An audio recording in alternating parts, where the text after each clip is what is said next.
A Visit to the Doctor. A Visit to the Doctor is an excerpt from Roald Dahl's novel Boy, Tales of Childhood.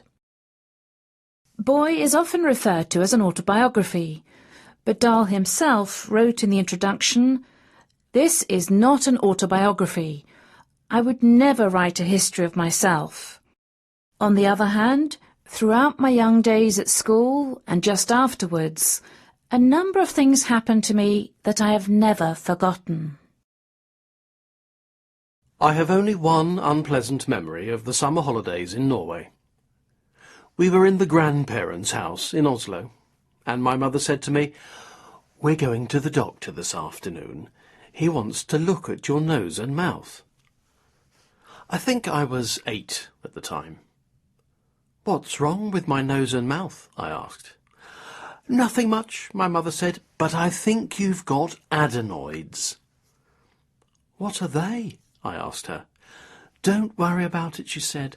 "It's nothing." I held my mother's hand as we walked to the doctor's house. It took us about half an hour. There was a kind of dentist's chair in the surgery, and I was lifted into it.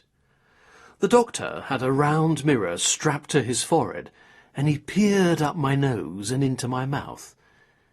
He then took my mother aside, and they held a whispered conversation.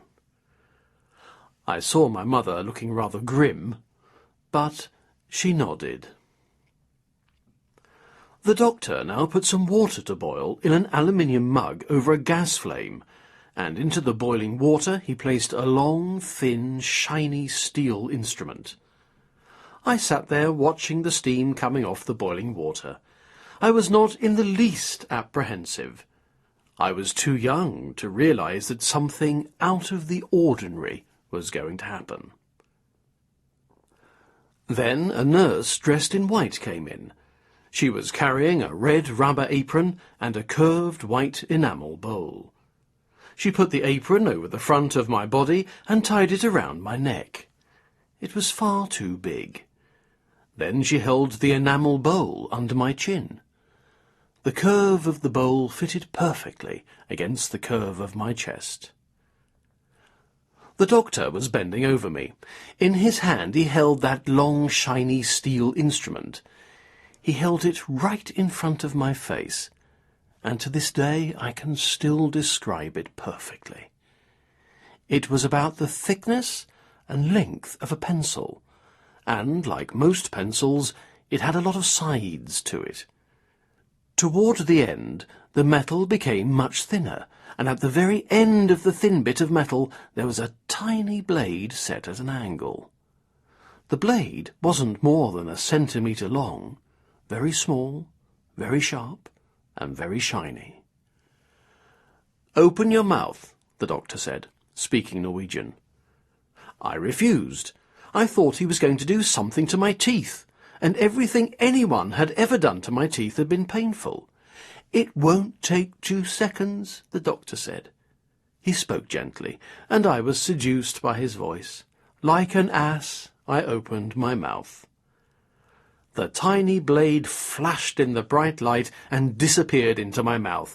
It went high up into the roof of my mouth, and the hand that held the blade gave 4 or 5 very quick little twists, and at the next moment, out of my mouth into the basin came tumbling a whole mass of flesh and blood. I was too shocked and outraged to do anything but yelp.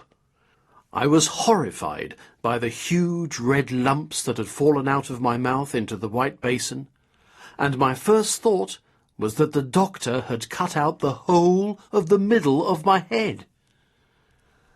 "Those were your adenoids," I heard the doctor saying. I sat there gasping. The roof of my mouth seemed to be on fire. I grabbed my mother's hand and held on to it tight. I couldn't believe that anyone would do this to me. "Stay where you are," the doctor said. "You'll be all right in a minute." Blood was still coming out of my mouth and dripping into the basin the nurse was holding. "Spit it all out," she said. "There's a good boy." "You'll be able to breathe much better through your nose after this," the doctor said. The nurse wiped my lips and washed my face with a wet flannel. Then they lifted me out of the chair and stood me on my feet. I felt a bit groggy. "We'll get you home," my mother said, taking my hand. Down the stairs we went and onto the street. We started walking. I said walking, no trolley car or taxi. We walked the full half-hour journey back to my grandparents' house, and when we arrived at last, I can remember as clearly as anything my grandmother saying, "Let him sit down in that chair and rest for a while. After all, he's had an operation." Someone placed a chair for me beside my grandmother's armchair, and I sat down. My grandmother reached over and covered one of my hands in both of hers. "That won't be the last time you'll go to a doctor in your life," she said. "And with a bit of luck, they won't do you too much harm." That was in 1924, and taking out a child's adenoids, and often the tonsils as well, without any anaesthetic, was common practice in those days.